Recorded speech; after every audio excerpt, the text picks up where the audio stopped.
Good morning, class 5th. Me, Priyanka from the Wisdom School, Sirsa. How are you, students? I hope you all are fine. So, students, what is day today? Today is Friday. And what is day today? 12th of June 2020. So, students, जो हमारा lesson चल रहा है हिंदी व्याकरण की book में भाषा, लिपि और व्याकरण, इसे हमने ये आधा रीड किया था कि भाषा की परिभाषा और भाषा के कितने रूप होते हैं, ये हमने रीड किया था। नेक्स्ट आज हम करेंगे लिपि से स्टार्ट कि लिपि किसे कहते हैं और लिपि की परिभाषा क्या होती है। मौखिक ध्वनियों को लिखकर प्रकट करने के लिए जिन चिन्हों का प्रयोग किया जाता है उसे लिपि कहते हैं। अब देखिए स्टूडेंट कहती है मौखिक ध्वनियों को लिखकर प्रकट करने के लिए जिन चिन्हों का प्रयोग किया जाता है उसे लिपि कहते हैं। भाषा के लिखित रूप में जिन ध्वनि चिन्हों का प्रयोग किया जाता है उन्हें लिपि कहा जाता है। देखिए नीचे कुछ भाषाएं और उनकी लिपियां दी गई हैं। अब देखिए ये हमारी भाषाएं हैं और आगे उनकी लिपियां लिखी हुई हैं। देखिए हिंदी की लिपि क्या है, देवनागरी, अंग्रेजी की रोमन, पंजाबी की गुरमुखी, तमिल की तमिल है, संस्कृत की देवनागरी, उर्दू की फारसी, अरबी की फारसी, मराठी की देवनागरी है। अब देखिए आगे बोली। बोली है कि यहाँ इसमें क्या दिया हुआ है, भाषा के क्षेत्रीय रूप को बोली कहते हैं। भाषा के क्षेत्रीय रूप को बोली कहते हैं। भाषा का क्षेत्र विस्तृत होता है पर बोली का क्षेत्र सीमित होता है। बोली के बारे में यह कहावत भी प्रचलित है कि बोली हर 10 कोस के बाद बदल जाती है। बोली का साहित्य कई बार लिखित न होकर मौखिक ही रह जाता है। बिल्कुल सही है स्टूडेंट्स कि कई बार लिखित जरूरी नहीं है कि हम बोलने को हम लिखेंगे भी सही, वो लिखना ना होने के बराबर भी हम उसे मतलब बोलकर प्रकट करते हैं।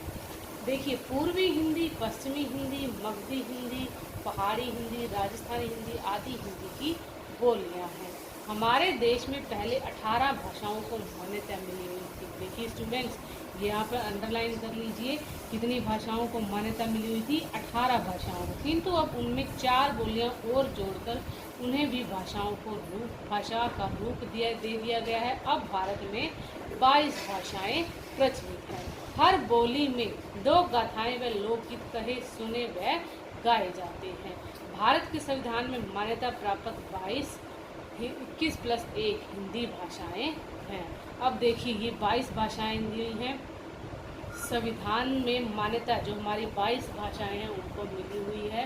हिंदी की है कन्नड़, हिंदी, असमिया, बांग्ला, ये सारी हमारी भाषाएं दी हुई हैं जो ये हमारी जिनको मान्यता मिली हुई है। व्याकरण, आगे देखिए व्याकरण है प्रत्येक भाषा की अपनी अलग अलग व्यवस्था होती है।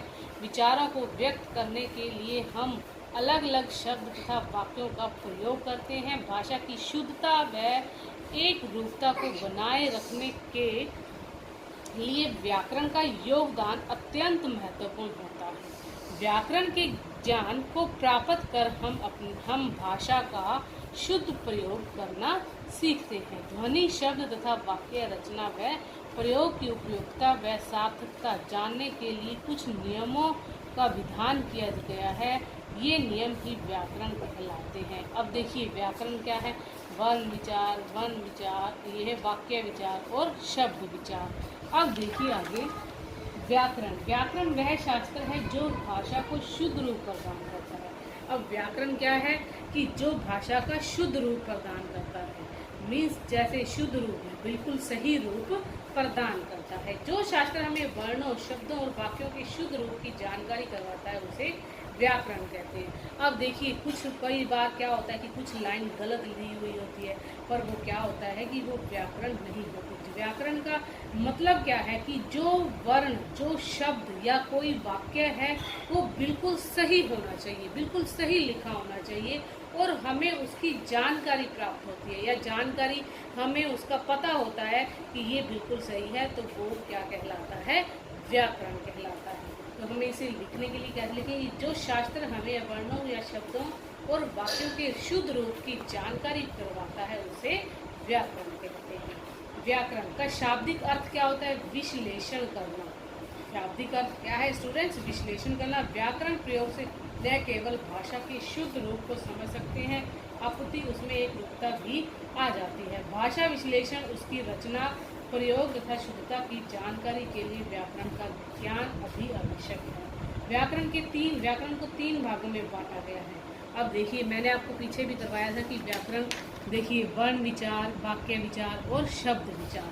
अब यहाँ दिया हुआ है तीन रूपों में बांटा गया है। वर्ण विचार, इसके अंतर्गत वर्णों पर विचार किया जाता है, जैसे अ, आ, ई, क, ख, ग, घ आदि। शब्द विचार करते हैं, इसके अंतर्गत शब्दों पर विचार किया जाता है, जैसे घर, कमल, सड़क, विद्यालय आदि। वाक्य विचार क्या होते हैं? इसके अंतर्गत वाक्यों पर विचार किए, जैसे जवाहरलाल नेहरू भारत प्रथम प्रधानमंत्री थे, भारत के पहले प्रथम प्रधानमंत्री थे। जो अगले अध्यायों में हम वर्ण, शब्द और वाक्य के विषय में विस्तार से पढ़ेंगे। अब देखिए, इस पाठ में हमने क्या सीखा? जिस साधन के द्वारा मनुष्य अपने विचारों का आदान प्रदान करता है उसे भाषा कहा जाता है। भाषा के दो रूप होते हैं, मौखिक भाषा और लिखित भाषा। समिति क्षेत्रों में बोले जाने वाले भाषा के रूप को बोली कहते हैं। भाषा के लिखित रूप के जिन ध्वनि चिन्हों का प्रयोग किया जाता है उन्हें लिपि कहते हैं। भाषा के शुद्ध प्रयोग के लिए नियमों का ज्ञान कराने वाला शास्त्र जो है व्याकरण के लिए होता है। व्याकरण को तीन भागों में बांटा गया है, वर्ण विचार, शब्द विचार और वाक्य विचार। अब देखिए आपने क्या सीखा? मौखिक भाषा का जन्म कब हुआ था? लिखित भाषा से पहले हुआ था। बोली किसे कहते हैं? भाषा की क्षेत्रीय रूप को बोली कहते हैं।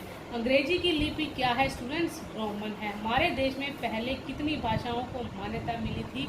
18 भाषाओं को मान्यता मिली थी। पहले 18 भाषाओं को मान्यता मिली थी और अब जो है हमारे देश में कितनी भाषाओं को मान्यता मिली है? 22 भाषाओं।